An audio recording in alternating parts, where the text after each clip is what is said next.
Everybody? Okay, great. Well, thank you all for coming. We're excited to talk to you today. I'm going to do a round of introductions, let our team talk to you a little bit about who they are and what they do. So I'll start with me first. I'm TJ Manarino. I'm the Vice President of Entertainment Art and Design for Universal Orlando Resort. Long title, basically just likes to have fun stuff. I like to work with amazingly talented people, which is all up here at the table. Entertainment is responsible for Halloween Horror Nights and a lot of the other live product that we do in our resorts and hotels in Orlando. We actually have been doing Halloween Horror Nights now for 31 years. And most of the team, surprisingly, have been with it for at least over 20 to 25 of those 31 years. We definitely have been doing this, seeing this. And a part of today's conversation we wanted to have with you is a little bit about why Halloween Horror Nights has changed and evolved over the many years that we've been doing it. And there's a bunch of reasons why. There's business reasons, there's creative reasons, there's guest reasons. And we'll kind of hit on all those things. Also, we thought we'd give you an added bonus to kind of explore a little bit more about where the industry is going and where we've been seeing huge change in our audience and what they're craving and what they're excited to do and see and actually purchase more. We actually have some representatives from our merchandise design department that does all of our product development, creates all of the t-shirts and all the wonderful items you're able to purchase and take home. And he's, as Brian is going to talk a little bit more about what they involved, and then also Rob on the end. He's going to talk a little bit about retail, about how the retail and the buying actual experience has changed over time. So we thought this would give you a large and a round conversation that you can ask a lot of great questions towards, and also hear a little bit about what we do and how we do it. To start, I'm going to do a really cool slide. Oh, yeah, thank you very much. See, aren't you really getting excited? We're going to start with the high stuff right now. But now, as we said, actually Halloween, and it evolved over time. So basically, Halloween, like I said, has been around for 31 years. Now, if you've never seen Halloween Horror Nights, we put a little video in here to kind of give you a taste and flavor of what it is. So we'll let that play. Right over there. That's fantastic.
That's a little bit of what Halloween is, and we'll talk a little bit more about what makes the event and what we comprise of it. Before we get started, I'm going to let the group go down one microphone and tell us a little bit who they are and what they do. Hi, I'm Laura Sauls. I'm the Assistant Director for Creative Development for Show Direction, Art and Design, and I get to lead the amazing team that creates all the content for Halloween Horror Nights, as well as holidays, Mardi Gras, and all of our marquee events. I've been with Halloween Horror Nights since the late 1900s. Yes. I started my journey in &98, and I've never gone back. I've touched every part of Halloween Horror Nights, from developing houses, scare zones, shows, and I've loved every minute of it. Awesome. My name is Nate Stevenson. I am one of the show directors on Laura's team, and I mostly work for with creating the haunted houses and the street stuff. So that's what I do. My name is Jeff McDonald. Everybody calls me J-Mac. I've been doing Halloween. I'm a manager with art design. I mainly do decor for houses and the bodies that go in the houses. My first Halloween was '97. Hi, my name is Melissa Kilpatrick. I've been with Universal for 15 years now. I'm the field scenic producer for Halloween Horror Nights, and I spend most of my time on the construction sites, quality control for the scenic and the construction vendors. Hi, my name is Stephanie Masco. I'm on the makeup and costume team, and I am a prosthetic makeup artist, and then for a couple seasons I've designed creatures and characters for Halloween Horror Nights. Hello everybody, my name is Brian Beauregard. I'm actually the Executive Creative Director for Universal Parks and Resorts, and this will be my 20th year working on Halloween. So I oversee all the development for all the merchandise, not only for Orlando, but also for Hollywood. And then in my other day job, I also see all the product development globally for all the theme parks for around the world, for all merchandise at the parks. I am Rob Cometti. I'm the Director of Visual Merchandising and Store Design. Been with the company 23 years now, and we handle all of the retail setups that you see for Halloween Horror Nights and throughout the year. I'm at the end of this table because I really come at the end of all this process, which we'll tell you about here in a minute. And we only have one microphone, so this is going to get awkward, so I'm going to have to go either just walk it down or just throw it. Right. So easy one, but you get a lot of this back and forth. But for us, like we said, so this started actually 31 years ago, in 1991. The event actually started with one haunted house. It was actually open for 3 weeks.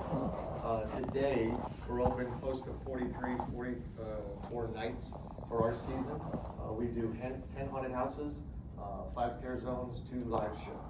And the one thing that's probably the most is everything changes. From characters, environments, the sights, the sounds, the lighting design, the audio design, all the costume, character, prosthetic design, merchandise, and retail. It starts all brand new at the same time and even before. We're actually in development already for next year, for this year's event and next year's event. Because we realized that over the lifespan of this event, it's grown past the 12 months in the calendar year. It takes us close to 18 months to develop the show, but we're actually changing it at the same time we're building it. Kind of crazy. But in the first year, like I said, one haunted house. Over the first 5 years of this event, first 5 or 6 years, the event grew very, very rapidly. We were so successful with the event and we knew we needed to do more. We actually added a house every year. That started bringing us towards that kind of interesting dialogue that the event had in those early days. What makes us unique? What makes us different? Who are we as Universal Halloween Horror Nights? We knew we had the moniker of the people that made monsters from the film studios, but from an event standpoint, what made us special? What we realized during these first few years, it was about change. It was about how we kept changing the event and bringing our guests back. Not only did it change because we kept adding attractions, but even the way we talked about the event. This is a little bit of the marketing in the first few years. At that time, it was just basically print ad and marketing not merchandise, but marketing ID that said, look, we're different every year, come back. It's Halloween Horror Nights, but it's different. After the first few years, we realized that that was something that was really becoming very, very much focused for our audience and how we spoke about this event. But as the kind of evolved and changed, our audience wanted more. Not only for it just to change, because the event was really kind of built around a bunch of just attractions, haunted experiences, and some street shows at that time. But we realized in about 2000, which is on the end down there, what was the next evolution that we saw our guests wanted, and we gave it to them, was a voice for this event. They wanted somebody to speak for Halloween Horror Nights. In the past, it wasn't. It was just marketing art. And when you came to the event, you had a great time and you went away. In 2000, we created a character called Jack, and that, surprisingly, that was the art. It was never intended to be a person. It was really meant to be, again, in the long line of just marketing art, was meant to be another just image to represent the event. Well, that year, the tagline said, "Are you afraid of the dark? You don't know Jack." And this was our character. It was a twisted crown, kind of a Jack in the Box named Jack Schmidt. Well, the guests showed up to our event and said, "Where's Jack?" And we're like, "What?" "Where's Jack? We want to meet Jack." He said, "We want to take him on. We're not afraid." We're like, "Oh no." And so that first weekend, this group was like, "We got to give it to Jack." We're like, "What do you mean?" We're like, "Yes, we have to give you Jack." We created actually Jack over a weekend and put him out in the park and actually created things we call Jack Attacks. We just had him show up in the park, interact with the guests. The guests loved him. He was kind of a rock star from his very first day, and that's when we realized, to get back to that evolution of this event, what does your audience want? What are you able to give them? Well, they wanted a character now that they could interact with that represented the event. And so for us, we realized that this was like lightning in a bottle. Like, oh my God, this is amazing. What can we do? What can we do? How can we do this even better? How can we do it even bigger? But again, we knew we couldn't keep it the same, we had to change it. For the next 5 to 6 years, we changed our character and our voice. It gave us a different ability to kind of have this way through marketing speak to the event in a different type of tone and different type of thematic. So the next year or two, we had this wonderful character called the Caretaker. He was a mortician who did horrible things and lived in kind of the Victorian age. After that, we did the Director, who represented a little bit of our roots with the film history, and then we have a character called the Storyteller. So over these times, we realized that the audience really liked this change and was really driving us to do things more and bigger and even more encompassing. So then we had another moment in time. You see how this is going. 2007. 2007 was a time for us to bring Jack back. But we said, you know what? It's no longer really about a single character and a voice that he has or represents us in marketing. We wanted to do something bigger and grander. We wanted to have Jack actually represent the whole event and captain it as kind of this twisted ringmaster of a thematic that we called Carnival Carnage. A whole event that took a whole layer now of texture across the space and the stage, and everything at that point kind of had some ability to kind of be themed underneath this umbrella. I'll show you a commercial that was done. So even the commercial.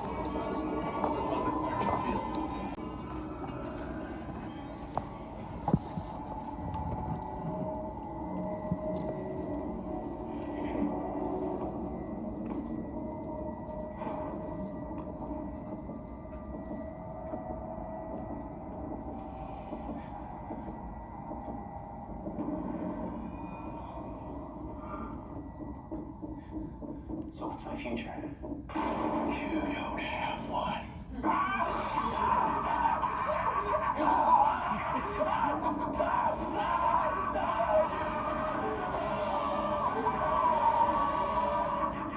This Halloween, Jack presents Jason, Freddy, and Leatherface at Universal Studios Halloween Horror Nights. So that year, we brought the most recognized monsters horror, to life for the first time. And they lived in this world of this twisted carnival underneath Jack, this ringmaster. So to continue that kind of theming and environment, we actually dressed up our front gate for the first time to kind of represent the world of this carnival that you were not going to enter and be a part of. A lot of it was represented through, the aspects of this kind of twisted, carnival wheel here, Jack's bus, who had basically brought his kind of crazy, freak show to town. And then as you entered this space, we actually decorated a lot of the thematic of the streets that kind of felt like this old carnival. We even, in the back of our park, put a very small little Ferris wheel. And we thought, okay, great, this gives everybody this one, and it does. It was one of those things that people still recognize from that 2007 year. Again, another big step the event had taken and evolved in kind of a new place. And those things about these steps that we took, we realized you can't go back. So when you take that first step and you start to grow and evolve your event, you realize your guests demand more of you. They raise the bar. What are you going to do next? How are you going to make that better? And what are you going to do to kind of thrill us and excite us the following year? And again, years continue in those aspects. How do we change it? How do we make it better? After this, we went a different place.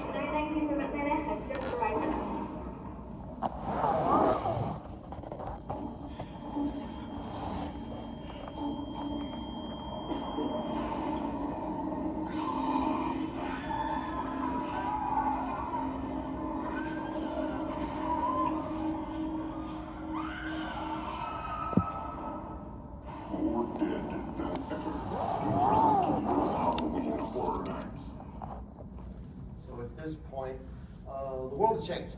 We frankly say in the world of horror.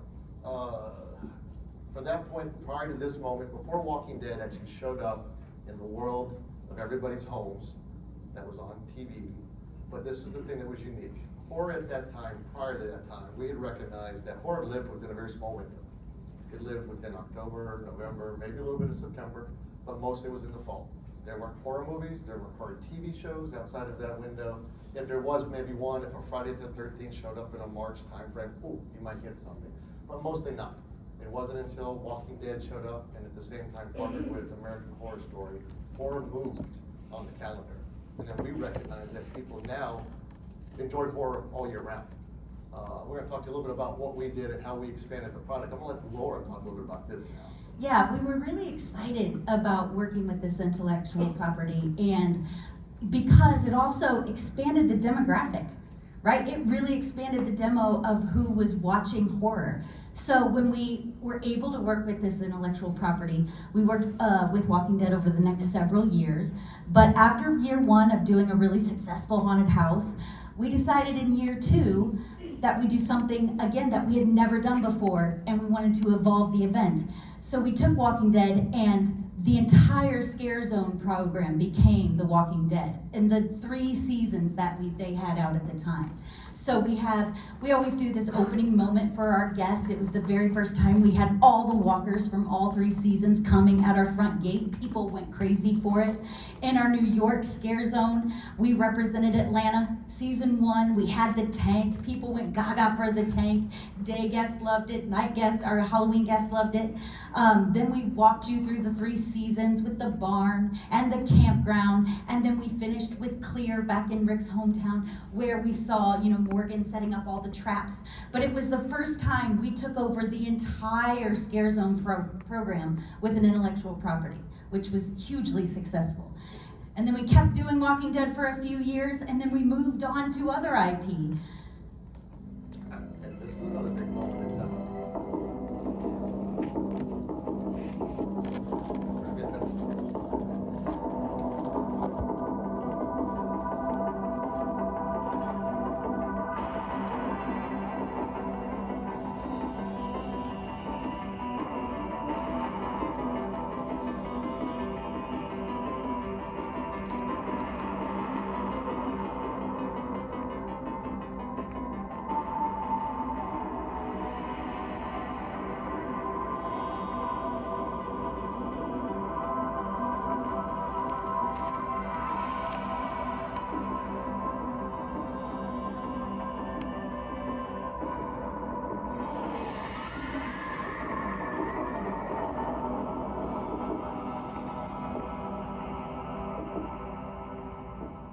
Again, and what did Stranger Things do for the horror demographic? It changed it again, right? We got a whole new demographic to come to Halloween Horror Nights. We also, for the first time ever, changed our logo, right? Stranger Things led us to change what we had always done. We got to do amazing haunted houses. Some of my favorite moments are what J Mac and the team did inside the haunted houses, really to bring this intellectual property to life. But we also leaned into the 80s. With our Scare Zone program, with our haunted houses, we leaned into some of those very popular and or niche 80s horror like Killer Clowns. But for our haunted houses, Poltergeist, we leaned heavily into the 80s theme, which was the first time we ever really transformed the park with a whole entire theme other than Carnival of Carnage. And this theme was the 80s. Even some of our original stories, we landed them in the 80s. Other thing we noticed at this point, like we talked about with Walking Dead, how Halloween shifted in the calendar, moved down the year, was now year round. And what we saw was that there's horror movies, there's horror content happening all year round. When Stranger Things showed up, what we recognized in our event is the demographic, as Laura said, got younger. Suddenly horror became okay for a little bit younger demographic. Most people, at that time, horror movies were also all R. So you knew you had a certain audience coming to your park or coming to your event that were definitely a little bit older. But with this, it was a little bit more acceptable to watch horror or be a part of the horror environment a little bit younger. And we saw that in our park a little bit. And actually, we'll talk some about that and how it affected retail and merchandise when we get down to the guys at the end. But that was something that we also captured, was that this has changed our event. How do we accept that? How do we grow that? And how do we now make that part of what we do now moving forward? And some of that was recognized in the stuff we'll talk about. But we want to talk a little bit about some of the event as we took you into the world of the buyers, and then pass it on to some of our group here, talking about some of the things that we did.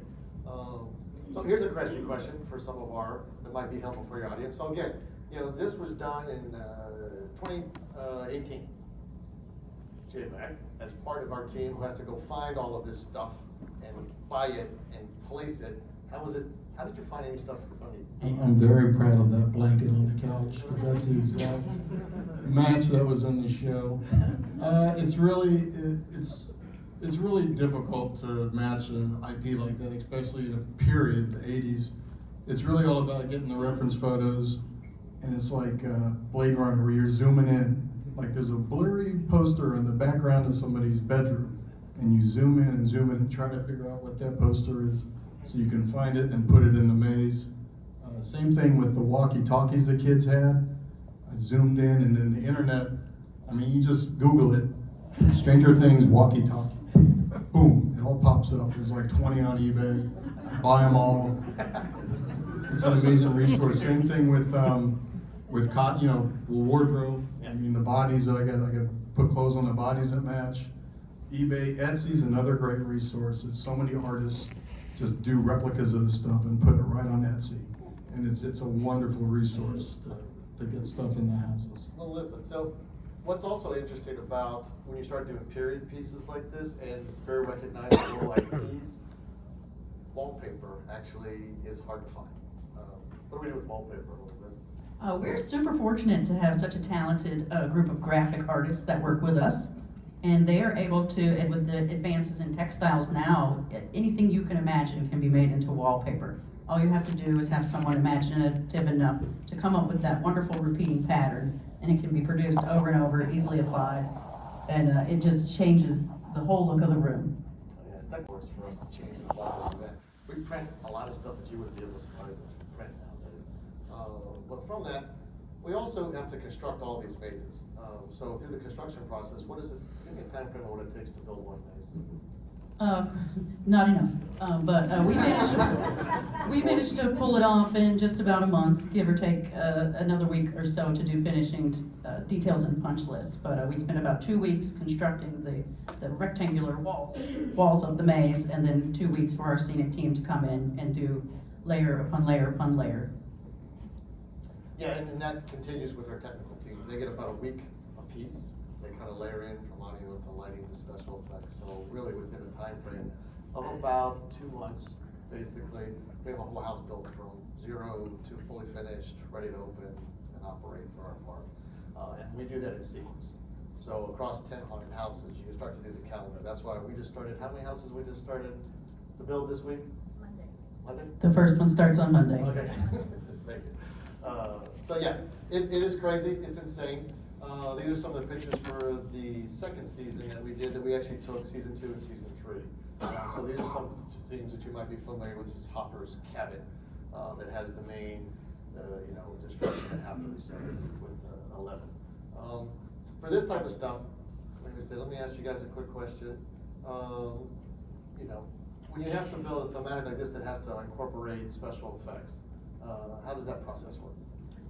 We're fortunate that we are able to work with our technicians, our tech designers. We have effects designers, lighting designer, audio. Every department has a lead, and they work with our scenic designers to come up with, hey, I got all these gadgets. I need a 6x6 spot to fit it in, and then our designers do a nice, beautiful scenic overlay. So there's really a lot of collaboration, and the more time that you can spend on that front end with your technical partner, the more successful you're going to be.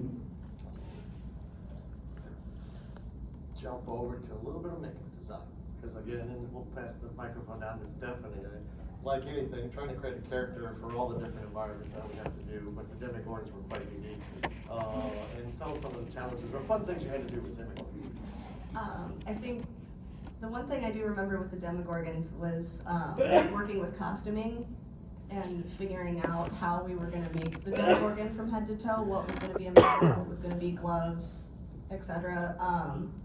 And honestly, I think the biggest challenge with the Demogorgon was making him proportionate, because the arms are so long and he's just like a tall, gangly sort of character. But I think the team pulled it off pretty well, especially in that first year. Yeah, and we did the closed flowers and then the open petals. Personally, I know I worked on the hands and the feet for it, so I want to say it's one of our artists, Eric Garcia, did the upper half on the head, and it's beautiful. Yeah. Now, here's an interesting question too. Now, we talked about printing wallpaper. Did we print some from the costume perspective? Yeah, I think that's how we ended up doing the costumes that year. I think it was a combination of, it was like printed and then specific stitching to make it mimic the sort of like skeletal ribby sort of thing going on, and I think we took some paint and accentuated it after that. Awesome. From that, these are just some of the set photos, again, just to kind of touch on the process, that we start with, of course, renderings, elevations. Some of that, we get into these actual set photos from the actual environment that we produced that year. This was another demigod sculpt that we did. That was for season 2. We had multiple, these actually became puppeted. So these things were built, fabricated, and we actually had puppeteers in the maze to actually animate as you went through some of the kind of caverns underneath pockets. This was a fun thing. So the finale in season 3 was the main Mind Flayer character. As you can see in some of these kind of 3D models, the scale of this. Talk a little bit about this one. This was a mixture of puppets, effects, and environment. I wasn't there for the actual build of it, but I do know that that was a huge undertaking. I know a lot of our lab team went in and was I think it was, they had like the whole skeleton built out, and then they were going in and just like fabricating and adding onto it, and bones and flesh and meat, and just, it was a massive undertaking. Awesome. And this was, I think, one last photo of that space. But the thing that we also wanted to kind of talk to you guys a little bit about as we get into the last year. The last year probably represents the biggest thing that we're going to kind of run through with Brian and Rob on the end, is that how much this event actually, as much as we change it, we format it, we change the characters, we have IPs that were part of this event. Halloween is always the core. And what we found last year, being the 31st year of our event, coming out of an anniversary year of 30 years, we're like, what do you do after you do an anniversary year? And what we found was representing Halloween and celebrating Halloween. And actually it was something that was probably our biggest attended event and our best profits through retail and merchandise, because people really want to live in the world of Halloween. As we talked about earlier, how TV and viewings changed, how product has changed from ages now, but the reality of all of it comes back to the core, which is Halloween. And Halloween really is what's driven us to continue to be successful, but we've always found that's a place that you can always go. If you ever have a point that you're like, what do you need to do next year? Halloween is probably the best place to go to. We created a character called Pumpkin Lord. I'm gonna come down here because I'm gonna let Brian in a second take us a little bit farther. Pumpkin Lord was a character that kind of was represented the previous year and became very, very successful for our audience. They loved it so much that when we came back for our 31st year, we actually kind of put him in charge of this event. And that was a kind of a little bit of everything Halloween. Laura, can you tell us who has the microphone? Oh, Brian does that. See, this is the fun part here. A little bit about just the overall thematic here, and then we'll go back down. Yeah, so like TJ said, it was kind of an easy, we turned 31. Well, 31 is the day we all celebrate, right? October 31st, so why not celebrate that day? And we kind of, again, took over the entire Scare Zone program with tropes of Halloween, but putting that Horror Night twist. So we had our cemetery in Hollywood, very popular Scare Zone. It's the first time in a long time we just decided to turn the lights off. We didn't light up our facades like we had done so many years in that Scare Zone. We didn't light the facades, and it was amazing. We celebrated Halloween in New York by having a 1950s Halloween parade where the kids were eating candy from a candy company that was poisoning all of them, turning them into children vile little killers. It was fun, right? That's what we do. But we got to work with our current partners who help us, who build our Mardi Gras floats, and we were like, hey, do you want to build some Halloween floats for us? And they loved it, and it was just a huge hit. So again, we really wanted to encompass that Halloween flavor, and we kind of took over the whole park. We had scarecrows in our Central Park area. We had the very first Halloween in our San Francisco area. We had witches. It was amazing, but it was really it was the Pumpkin Lord that really did it all. And he started in Wicked Growth just as a character in a haunted house.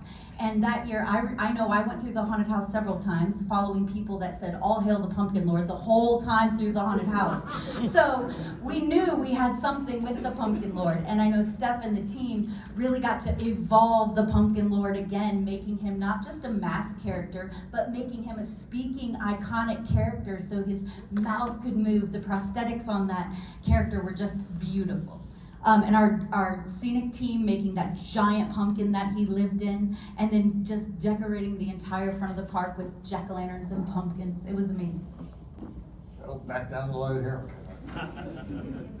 Yeah. Yes, that's right. So to that point, like I said, last year saw an evolution that really has been growing over time. And Brian and his team has done an amazing job to kind of, really grow. Yes, which was, how the merchandise has changed, and how we found, our guests really now crave these unique products, these unique items. It's no longer just trying to buy the one T-shirt. It's amazing how much and how many products. When you started, how many products did you have? For this past year? This past year, so this was probably our biggest year as far as merch for 22. We did over 206 unique individual items because we don't want to just take one piece of art and then put it on every single product. We wanted to tailor the artwork, so it's very unique to each individual piece of a product that we created. So when you started back here in 2018, So this is 18. So 18, I only went back to 18. I don't want to go all the way back because we have a lot of content. But 18 for us was a pretty transformative year as far as developing merchandise, because this was an opportunity that we wanted to go deep into the storyline and make sure that we can bring that content to life. So being authentic, right? Being able to actually create product that you actually see in the films, in the TV shows, whatever it is, and be able to take that particular unique product home and be able to purchase that instead of just doing a basic t-shirt. So everything that we did, we tried to resource as deep as we could with the filmmakers, the producers, with our licensors, the intellectual properties that worked on this, to be able to bring that unique content to life. So 18 was a big year. And this particular year also as well, going back to the 80s, we kind of leaned in as a decade, right? There was multiple generations that were now following Stranger Things. So this now brought the Halloween lifestyle all the way through multiple generations. Never did that before. So as I mentioned, Halloween is now a lifestyle. We didn't think it was just like a one month kind of effort. This is year round. So this was like our big first year that we really exploited the characters we had an opportunity to work on. And then 19, again, pushing that theme even more. We knew that the 80s was still hot, was still picking up on some of the content, Ghostbusters. We had other themes with Beetlejuice. So this is a little bit of a taste. This isn't even all the product. This is just a small sampling of, just to show you the type of stuff we did. One of the biggest things that we did from that past year was a VCR tape, going back from the 80s, and then wrapping unique content and socks inside that VCR tape. So it's that emotional and experiential product development that really makes it unique as well. There you go. I see a couple fans out here that do have some product as well. Good. And then 19 as well, leaning into that as well, still picking up on some of the stuff. The Scoops Ahoy hat was one of the biggest sellers, Dustin's ball cap, and his shirt that he actually wore. So again, trying to work on unique things. The tea glasses, who would ever think? You guys remember from the early 80s? I know there's some older folk like me out here. When you go through like the burger chefs and you get the collectible tea glass. So we figured that was a home run. The first time we did it, we knew we were onto something there as well. And then going into, 2020 COVID year, how about that? The year we didn't have an event. So this is right before the event ended. We had product produced. What are we gonna do with this? So to keep the momentum and the spirit of Halloween alive, we still wanted to release some of the product for the fans.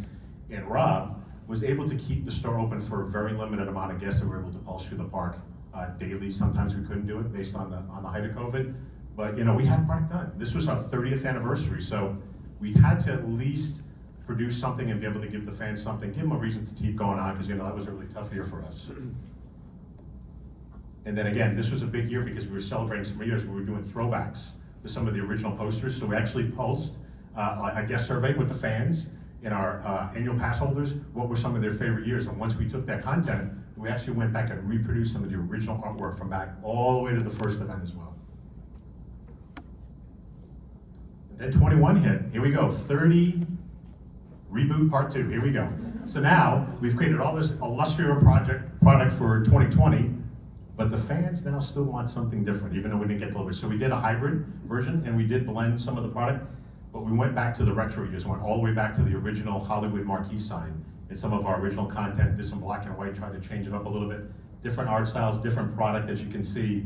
And then we also wanted to celebrate our icons, all the icons that we've created over the years. So what a better place to do this for our 30th 2.0.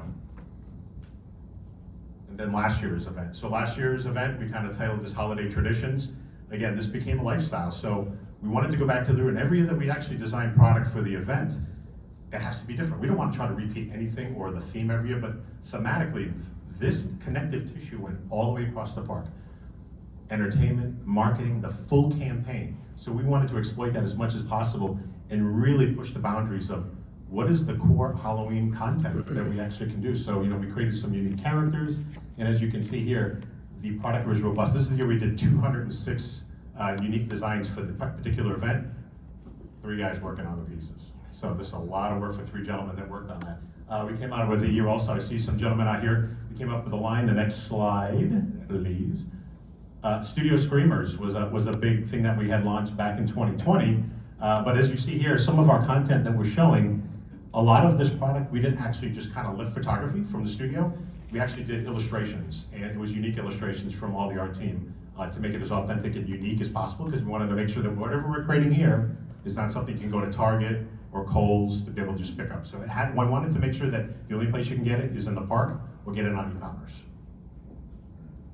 And the next piece here is we came up with a line a few years ago called Studio Screamers. So that was kind of invented in Orlando. And this became a blind box campaign. So, we had a number of characters that you could pick up. And you're not really sure who it would, what the characters would be. We're in the Series 3 coming out this year. But this was a huge shift for us, was going into toys. And the Frankenstein that you see on the top right, that's actually a popcorn bucket, an 18-inch popcorn bucket that we sold to Frankenstein last year. That was the first test. But as you can see here, we've got the coffin with blind box pin sets, socks, all kinds of stuff. So again, we exploited all our unique characters and interpreted it a little bit differently. And then also, 3 years ago, we did a collection called an artist series, where we actually had an opportunity for myself and the 3 artists that work in Orlando to actually take our own illustration styles, work together, create a collage, and actually do our own little unique piece of that illustration. And then out in the parks, we did a select assortment of merchandise per se. And then we'd actually come out in the park, we were actually signing it for the fans and kids, because without all of our fans, and you guys, there would be no merchandise for Halloween. So. Which piece is yours on the Jack one? The Jack one is actually the face with his eyes and his nose, and the one for the Frankenstein is the lower tier that says "It's Alive," where he's on the table, kind of a Mondo art style. So, and we're doing one for this year too as well. Can't tell you yet. Well, from that point too, like I said, as we said, we're going to end with Rob down here, because everything ends and actually has grown to, not only do people want to buy this stuff, they want to also enjoy that process of buying too. It's going to really transform the retail experience. And Rob, thank you. So, yeah, like I alluded to earlier, I'm the guy at the end of the table, because I'm the guy at the end of the process through all this. So the entertainment team comes up with this great content, Brian develops this great merchandise, and then we come in and we have to present it in the park and sell it to the guests and the fans. So this whole presentation is about evolution. And we all have kind of evolved, I wouldn't say at the same time, it's all kind of come at different times. And for retail and for merchandising, this is really the 25th anniversary where we kind of had our aha moment. And Brian and I have been working together for years, and we were out there with our pitchforks and our torches saying, we can be doing more, the assortments can be larger. And you heard how large the assortments are recently, but they were a lot smaller back in the day. It was 1 or 2 pieces of key art that we put on everything. And it sold well, but we were always thinking we can be doing more. And the park isn't called Brian and Rob Studios, so we answered to a lot of people. And it took, I know, why not, really? So this was the year that we were approached, our team was approached to do an all-inclusive Halloween store. And the way it was working in years past was would have a cart, back at the back of the park, and would have a main store at the front, and the assortment was kind of spread around the park. So we got approached by one of the executives, can you do everything all in one, like a Walmart of Halloween, all in one store, so if someone stops here, they can find your entire assortment. So we said, that's great, where can we do it at? And they said, well, we have this Twister attraction that's gonna be closing down, and we're no longer buying product for it. So the attraction's gonna be closing in November, we don't have any product for it anyways, why don't you just go in there? And so they gave us the entire store. Unfortunately, at that time, the assortment wasn't huge yet, not as large as we would like it to be. So we had this entire store with a small assortment that we had to fill. So I called up TJ, and we're kind of kindred spirits. TJ's somewhat of a pack rat, and never gets rid of anything, and I'm kind of the same way. They all hate me for it. So I knew that he would have a lot of stuff that we could use. So we created what was a kind of a retrospective anniversary store. And we filled it with all sorts of props that TJ had been collecting over the years. You know, and a lot of the stuff we had been looking at for a while, you know, stuff that was up on the racking and everything, we pulled out and put in the store. Everyone loved to see it. It was historical, it was important to them because they had a connection to it. And that was the year that it really blew up for us because people came in and said, this is amazing. And it was an experience versus just shopping. And I've said it a bunch to these guys. Retail used to be like that years ago, back in the 80s and 90s. It used to be an experience. Then the internet came along and people traded experience for convenience. So what we're going to show you is not really anything new. It used to be around, but people stopped doing it. And now we have an entire generation of people that are starting to realize that shopping can be an experience instead of just clicking a button. And that's what a lot of people are taking to on some of the stuff we'll show you. So this was the very next year. So we had this successful Twister store, and we got approached again, hey, do the store again. But the problem was we demoed the store for the new attraction. So we had to go out in the park and we found a spot. This looks like a jewelry store here, but behind that facade, it's actually an extended queue line for our mummy attraction that was being underutilized. So we squatted and moved in there and created a retail store. And this was the first year we did it. It was all around chance that year. And so we just kind of created a wax museum / retail store. And it created photo ops for guests, kind of like one of the early selfie, studios. And again, it was very successful. And so by that time, Brian and I were sitting there doing the I told you so, we could be doing more. And then the assortment started to expand from there. You can start to see on some of the shelves, there's a lot more going on than just one or two pieces of apparel. This is just an example of, again, each year coming back, and that was really the first year that we started the tribute store. It was a tribute to Halloween Horror Nights. These are some of the facades that we've done, all created by our own team in-house. And these have become a very important part of what we do for the tribute store. And then so the event started to get larger and larger, and the IPs started to get bigger. So we started to dedicate, instead of doing this wax museum style setup, we started to dedicate each room to a specific IP. So this one here, we had our Ghostbusters Room, which was the Ghostbusters year, which again was another pivotal year because that changed the demographic again. The one thing I really loved about the house that year is usually in these houses, and correct me if I'm wrong, we're trying to scare people on the way out. We were playing the Ray Parker Jr. song, and people were dancing out of the house. It was really cool to see. It was a totally different energy. The bottom there you can see, which was one of our Stranger Things room. We created these tunnels that were the underground area with the demodogs and everything. So these are all retail stores. So there's merchandise that goes in these, but they started to become like an attraction on their own.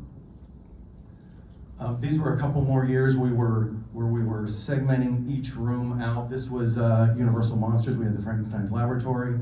And then this was a really fun room where we did the icons, which we really leveraged a lot of Brian's art in there and used it to create, Jack's Carnival inside this retail store. So we started to realize that people were looking forward to the store just like they were looking forward to the houses, which was kind of cool to see happen. They really wanted to experience it. There's the Beetlejuice rooms that we were doing as well. And what this also provided for us was the Horror Nights fans coming at night really loved this, but also our day guests who weren't ready for Horror Nights, they were able to go in and have kind of a Horror Nights feel and experience without having the jump scares and getting scared. So that was driving a lot of traffic into our stores. So as the event got bigger, and as these guys kept coming up with bigger and better ideas and more IPs, we started running out of space to do one theme per room. And so what we started to do is we took kind of the same approach that our entertainment partners, and we created a story. And we treated the whole store like its own attraction. And this was one of the first years we did it. So this was an old haunted Victorian manor, and it wasn't themed to any IP.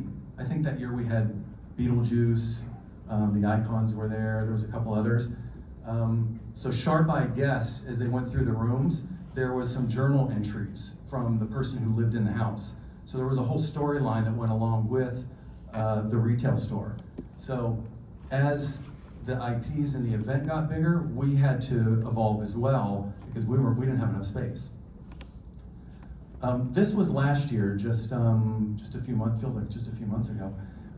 This was the very first year, and we talk about evolving.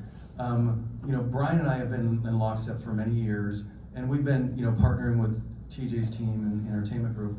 This was probably the first year that we went in and the product, the store design, and the whole street zone all meshed, and it was all one story. So it just continued the experience. So this particular store, we turned into kind of an old-fashioned carnival dark ride. So as you walked through the store, there was a track on the floor that you would follow, you know, just like you would see in an old carnival. Really cool design. What we didn't think about is no one would get off the track. There was plenty of room to walk around the store, but no one wanted to leave. It was just a little graphic on the floor, but no one would leave that graphic, and we had a backlog of people. We had to get people to, you know, come over. They didn't want to leave the track. They thought they were going to miss something. But this was in the scare zone that Laura was talking about, which was the Halloween Carnival.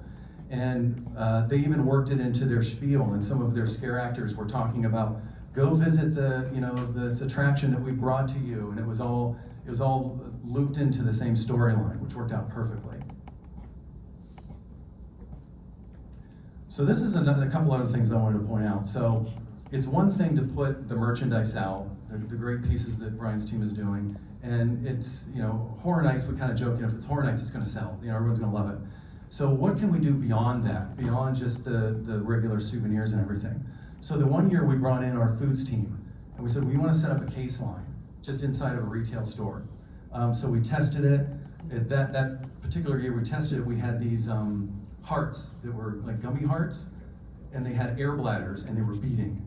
And so that really got us a lot of social attention. There's these beating hearts that you can eat in there. From that point on, the food and beverage team has been killing it every year. Last year they did this meat market out in the park that was like an attraction on its own. Yeah, it was disgusting, but people were buying the food, and it was packaged like raw meat, but it was like Rice Krispie treats, and it was in a back alley of the park, so it was really like, you felt like, I would never eat anything here, but people were buying all this stuff, and we had bloody body parts hanging above the food and everything, which is really interesting, because go back 15 years ago when we were doing signage for food and beverage, we couldn't put blood on any of the signs. They said, don't mess with the food. Don't put blood on the sign. People don't want to see blood near their food.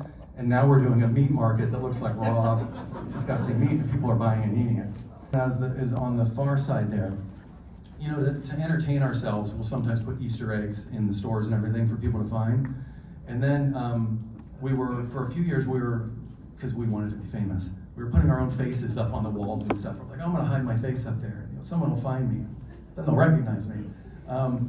Guests started to come through, and they were saying, well, how do I get my face on the tribute store wall? How do I would pay for that. And we're like, you would? You would pay to do this?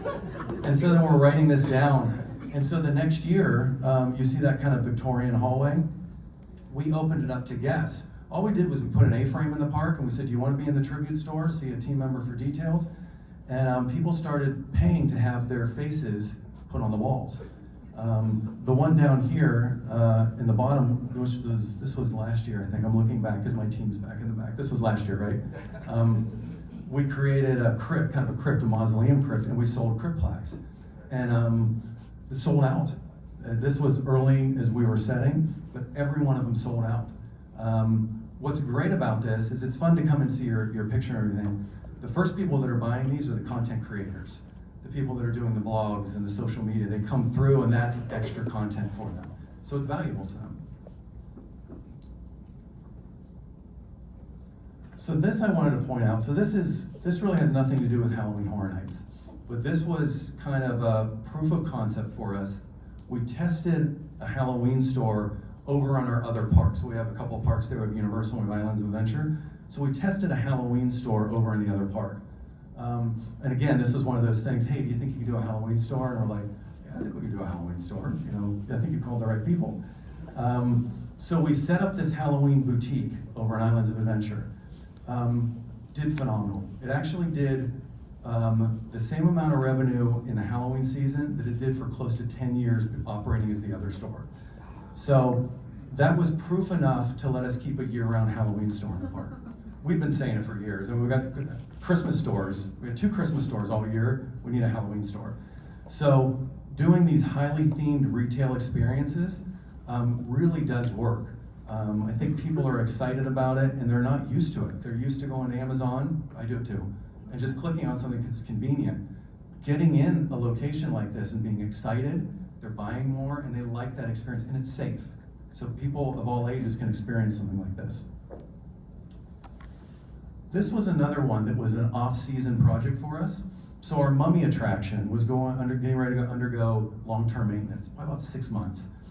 If you've been to the park, the mummy attraction is a dump store. All of the guests dump into the stores. That's like our lifeline for the store.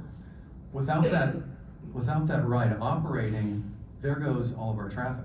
So we got approached to do kind of a tribute store inside of the dump store with Universal Monsters. And again, it was one of those conversations.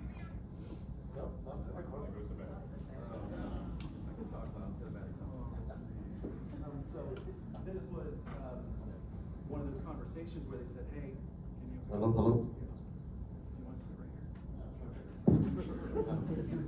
Hello. One of those conversations like, can you do a Universal Monsters tribute store and make it really cool and do all these props and everything? And you know, I tried to have my poker face on at that time. I'm like, I don't know if we're going to be able to help you out. But in the back of my head, I'm like, oh yeah, we're all over this. So by doing this off season, we did this in January. We were able to keep the level of revenue up, even though the attraction was down. So we maintained that level without the dump going in. So again, one more instance where this type of highly themed retail really does work. I think this is my last one, then I'll shut up. So, you know, people are starting to recognize within our company, okay, this tribute store works, the highly themed retail works. What else can we do? Can we franchise this out? Where else can we do this? So we started doing this in food and beverage. This was something that we came up with last year. Greg in the back of the room, you can raise your hand, Greg. He was the lead designer on this project. We had a bar that had closed down before COVID. It was called the Red Coconut Club. It didn't do that well before COVID, and so when we reopened, people were like, let's just not reopen it. So it was like the last thing not to open after everything else opened. So we got approached, can you do something in this bar that would help us out so we can reopen it? Can you do some sort of Halloween activation in here? So Greg and I sat down, we came up with this, instead of Red Coconut Club, Dead Coconut Club, let's do Universal Monsters, let's make it kind of kitschy, tiki, mid-century type of look. And so we put all this together. Greg made most of the figures in here, and we just kind of had fun with it. And we weren't sure how it was gonna do. It did phenomenal. It did amazing. It did better numbers than it had done in years when it was open as the regular club. So much so that they came back and they're like, what are you doing for Christmas? So we did a Christmas one. And what are you doing for Mardi Gras? And it actually opens tomorrow. We did a Cursed Coconut Club. It's all like voodoo themed and everything. So it's very much a Halloween Horror Nights type of bar, but in the off season. So it gives you that fix of the off season. I think that was my last slide. I'll just talk loud. So, as we tried to illustrate in our conversation today, is this evolution of not only Halloween, but the product. And over time, if you're paying attention to your audience, and you have the opportunity and the ability to change, we say it's the best thing ever. It continues to satisfy our audience because it's new and it's different, and it brings them back year after year after year. So it satisfies the business side of it creatively. We love it because it gives us the opportunity to continue to evolve our product, our design, our creativity. We've done over 200 haunted houses over our 30-year time span. We've done pretty much about everything, and we continue to figure out what can we do new and different. But it makes us just better at what we're doing because we've been able to experience a lot of different things and try a bunch of different things. Again, you can see how the product in Halloween has grown. It's no longer just the attraction anymore. Then it went to the event, and then it went now to retail, you know, to merchandise and now to retail, even to now food and beverage. So people are craving, your audiences are craving to really immerse themselves in the Halloween environment year-round, do all different types of elements. It's no longer just show up at your attraction, go to your attraction and go home. What can you do more? What can you do better? What can you do different? And that's what we've seen and we've really found has been our biggest thing that we love to do, which we've also kind of captured as that's our brand. It's about being different, it's about being unique, and it's about changing it year after year after year. But I want to bring it back one full circle to end on one little video, short little video, small little video. And then we'll open up some questions about, even all of that happens and all of this stuff we talk about and the years of doing this, comes back to really enjoying the product the best. This video does a great job. So it's 2017, maybe some of you have seen it. It was actually done as a promotional thing and kind of went social. But it really kind of captured, I think, the gist of the event and what we love and why we love doing this and why we've been doing it for 20-some years.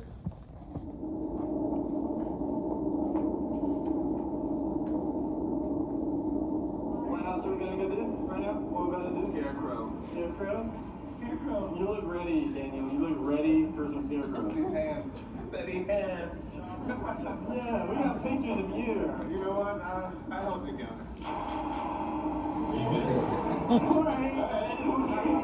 What called the Night of the Scarecrow? Oh, scary. First book I ever read was scary. And ever since I actually had a for scarecrows. Oh God, no.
So that brings us to the end of our conversation. Love to open up some questions. Anybody want to ask anything about our event? Yeah.